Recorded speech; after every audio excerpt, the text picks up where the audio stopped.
Yo, what up, peeps? My name is Striker here, and we are here to play once a game called Interactive Horror Stories. And before we proceed to playing these 7 stories and the remaining 5, uh, I just wanna give a quick apology to each of you because I haven't uploaded a single video uh, within these weeks, and it's because of something like a problem came up and we need to focus on it more, so I couldn't really give my time to making videos. But now we're back, and since I owe you guys in an apology, I will be making 2 videos for one day for you guys. So instead of going with Crystal Skull and Evil Beneath the Ground, we were going to go with Crystal Skull and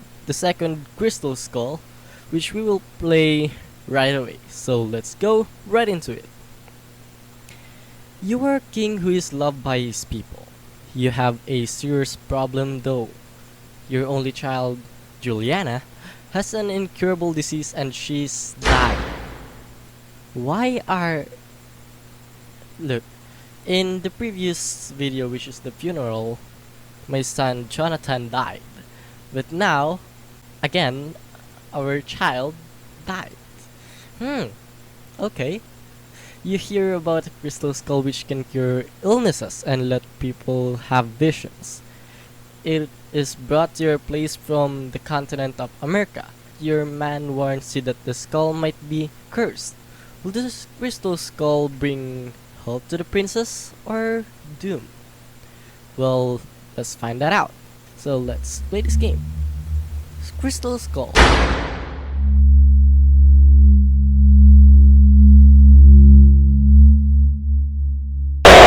Your daughter Juliana is ill. She's only 18 years old and she has got an illness that nobody could cure yet. Princess is dying and she's your only child and heir to the throne. Every doctor you could find tried to cure her. You have tried almost everything. Almost. You have been informed about a miraculous artifact unearthed in the continent of America. It is a human skull made of crystal. A human skull made of crystal. Does that thing exist? Is there a human whose skull is made of crystal? Because if that really is a thing, then yeah, it is amazing. It amazes the scholars because no method is known to carve up such an excellent shape of skull out of crystal. This skull doesn't belong to the world that you know, but to an ancient civilization that has been lost. But what amazes the scholars is not just the impossible creation. Well, the game says what I have said, it is impossible. The skull is told to bring miracles to whom touches it with their bare hands. Some people told that they saw visions from the future. Some told that they saw how the human race has originated. And some told that the skull can cure illnesses. Those couldn't be cured with the medication available to your era. Naturally, you ordered your best men to bring the miraculous skull to the palace. It's midnight now. You are in Juliana's chamber. She's lying in her bed, holding your hand as you sit by her bed. Okay, so Juliana is not dead in here by this time. No candles are lit inside. Full moon enlightens the princess's chamber, shining on her long blonde hair and blue eyes. Again, blonde hair and blue eyes, just like Jonathan. So maybe Juliana is Jonathan's lost twin? Maybe. She's too weak, her skin is pale. She has under eye bags, showing her illness. Okay. You already suffered the loss of your wife 10 years ago. Now you can't stand seeing your only daughter slowly die. Juliana asks you with a soft voice. Father, am I going to die? I don't know if we're gonna be like a straightforward yes or the protective kind of father. but let's be a protective kind, so I won't allow that. She smiles. I know, father. You are a mighty king. I know that you will do the best by your subjects and me. The door of the chambers is knocked on. The servants generally don't disturb the royal family members at night, so it must be something important. Come in! A brunette boy, one of your servants, gets inside the chamber with politeness. He looks at you and says, Your Majesty, the artifact has been brought. You had been waiting for this moment for a long time. Let's be a sweet, sweet father, so let's kiss Juliana's forehead and say, I will come back. After you kiss Juliana's forehead and say, I will come back, she brings your hand to her pale lips and kiss it. Then you leave Juliana alone in her chamber. At the exit of Juliana's chamber, you see Sir William, one of the knights. Those were appointed with the task of bringing the ancient skull. He is a strong man with black hair and round beard. He wears gloves and holds a bag. Your Majesty, he says and kneels before you. Signal him to stand up. Let's go to my study chamber. That's the only option to go with in here, so okay. Sir William follows you as you walk to your study chamber. This chamber is well lit with silver candelabras. All the furniture are classy. It is a king's study room after all. There is only one chair. It is for you. You sit on it. Sir William stands by you and slowly pulls the artifact from his bag. You push the books on the study desk to open space for the artifact. Here it is, he says, and gently puts the crystal skull on the study desk. The skull is truly a masterpiece. If it is crafted by humans, all the details of a human skull are imprinted with care on raw crystal. Lights coming from the candles are refracted inside the crystal, gaining various colors of a rainbow. So, the skull itself is a prism. That's cool. It's magnificent, but you sense something sinister, something that doesn't belong to our world. Let us not be reckless on touching the skull and just ask the knights if they touch the skull, because we need to ensure that no one, because the skull is said to be cursed, we should maybe ensure if no one touches it if it is really cursed. So, oh, okay. Yes, we did touch the skull with our bare hands, and we all had visions. We took glances from our futures. Some of us saw how they will die. Some of us saw our grandchildren. He continues, but maybe we shouldn't have touched the skull. Yeah, you shouldn't have touched the skull. You should have had some cloth or what to handle the skull, because your fingerprints will be imprinted on that skull and it might be cursed or whatever. The day we were about to leave, a native man came to us. He looked like the chief of his tribe. He knew little of our language, but he shouted some words that we could understand. Curse! No touch! So we haven't touched the skull with our bare hands again. I know that our princess needs to find a cure. I also know that we receive reliable information about the magical powers of the skull when it comes to incurable diseases, but Your Majesty, I have got a very bad feeling about this skull. I believe that the wise decision is to throw this skull to the sea. This is a tough decision because you need to pick if you will take a risk or just leave the risk aside and let Juliana die because of her sickness. But in that case, because me as a king and the father of Juliana, I won't let her die because if this is really a a skull that can cure diseases, I just let the one thing that can cure her to go away, right? So, um, yeah, let's take the risk. I'm a strong man. I'm a strong man. So I can't let Juliana die. She will touch the skull. The knight sighs. As you wish, your majesty. But if you are going to bring the skull to her, I wish you were wear gloves. Well, the knight gave his best to inform us about something, so let's wear gloves. You look for gloves around the study chamber. Sir William pulls his own gloves up. I think you wish Juliana to touch the skull as soon as possible. Let's not wait for servants to find your gloves, he says and gives you them, the gloves. You wear the gloves and hold the crystal skull with your covered hands. Let me bring the skull to Juliana.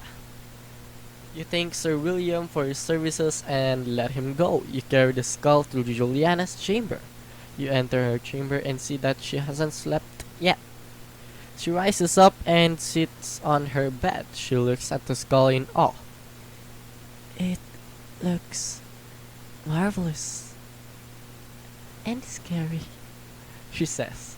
You approach Juliana and let her touch the skull. As Juliana touches the skull, she closes her eyes and doesn't react to anything in external world. You understand that she's having a vision. After 10 seconds, she opens her eyes with a gasp. I saw things. I don't know how to describe them. They were pitch black creatures. So ugly. Their eyes. They were red as flames and they all stared at me. She starts to cry. Please, keep this thing away from me. Please. I want to be alone. So you decide to keep the skull in your study room and let your daughter sleep. We did a bad thing. Yeah, we did a bad thing. She's having that kind of vision with such pitch black creatures, and that's not a good thing. We let her see a nightmare. After this tiring day, you go to your chamber. There are no guards at the door, you just trust everybody in the palace. You are a loved king. The furniture are luxurious in this chamber too. You take a glance at your reflection in the mirror. Let's examine ourselves. You take pride in how you look. You are a middle-aged man, but you still look as handsome as you were young. Okay, thanks for the compliment. Your looks are an important factor that makes you a charismatic leader, besides being fair and wise. Let's sleep. You wear your nightgown and get in your bed. It is a bed for two people, but you haven't slept with anyone since your wife passed away. Same with the after funeral. Our wife again passed away. You have a secret that you keep from everyone. Sometimes you hug the second pillow on your bed, as if it was someone you love. You do this since your childhood. Nobody needs to know it. It doesn't take long for you to fall asleep. Well, the king and me as myself share the same secret. Okay. Well, it isn't a secret now. Father? You wake up to Juliana's voice. She gently holds your shoulder. You look at her. She has a happy smile on her face. Her skin is not pale, but saturated with life. She no longer has bags under her eyes. I feel wonderful. She takes a few steps back and starts dancing. You laugh with happiness, stand up, and hug her. Okay? Juliana walks in the corridors of the palace dancing and laughing. You and the people of the palace are very happy to see her this way. She used to be like a ghost before. Maybe that dancing girl is the ghost. You plan a feast and invite all the lords of the kingdom rather. A few days later, every lord arrives to the capital city to celebrate the health of the princess. At the feast, Juliana is the center of everybody's attention. She talks with everyone joyfully, makes jokes, makes people laugh, laugh, laugh, laugh, laugh, laugh. When the feast is over and it's midnight, everybody goes to the chambers reserved for them. You accompany Juliana to her chamber and you put a kiss on her forehead before letting her sleep. Then you go to your own chamber and fall asleep in peace. You wake up to the sound of the knocking in your chamber's door. It's still night. You wonder who dared to wake you up at this hour. Yeah, let's open the door. It's the same brunette boy who had informed you about the arrival of the skull. Your Majesty, I am deeply sorry for disturbing you at this hour, but there is something wrong. There are laughing sounds coming from the princess's chamber. It's her voice, but it doesn't sound normal.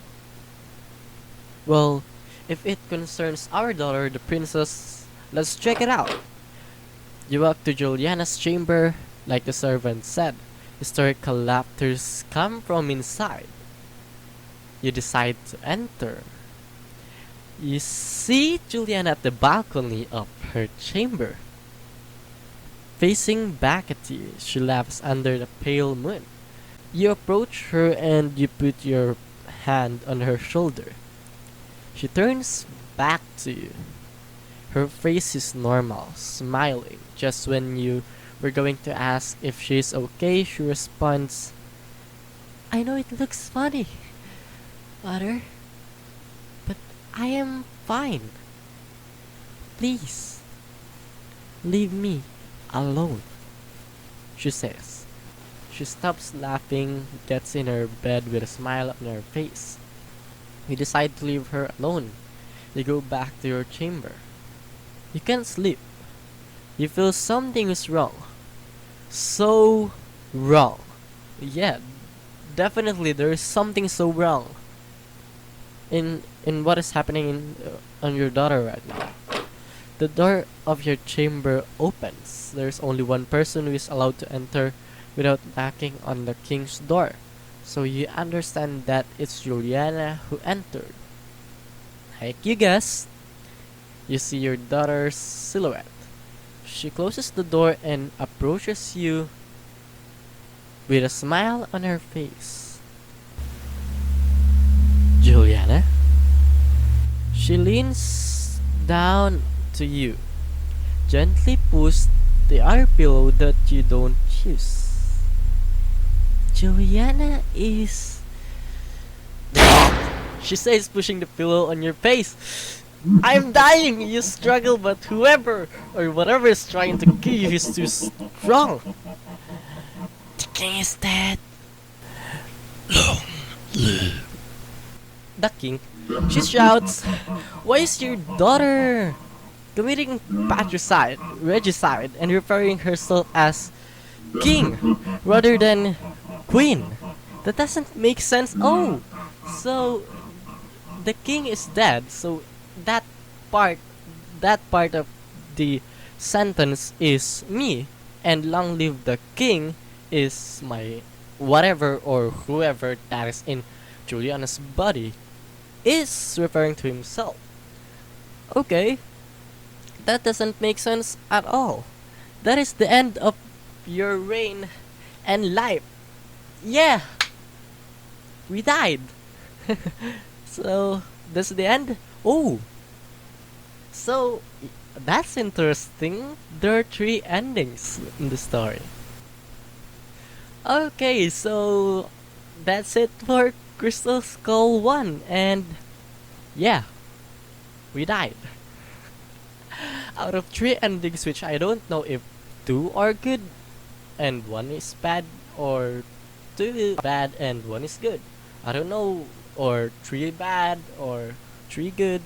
I mean, we got bad one, so 3 good is out of the option. So yeah, so that is it for Crystal Skull, and yeah, we'll be doing Crystal Skull 2 right in the next video. So if you want to see the other 2 endings of Crystal Skull, comment down below and I'd put it in my recommendation. I'll think about it, and maybe I'll make a video about it when the time comes. So that is it for this video. I hope you liked this video, and if you really enjoyed what I have shown you, make sure to like the video, and if you want other contents and crazy stuffs like this, might as well consider subscribing and hitting the notification bell to make sure that you're updated, and we'll go out and check the Crystal Skull 2 right away. So goodbye, Striker out.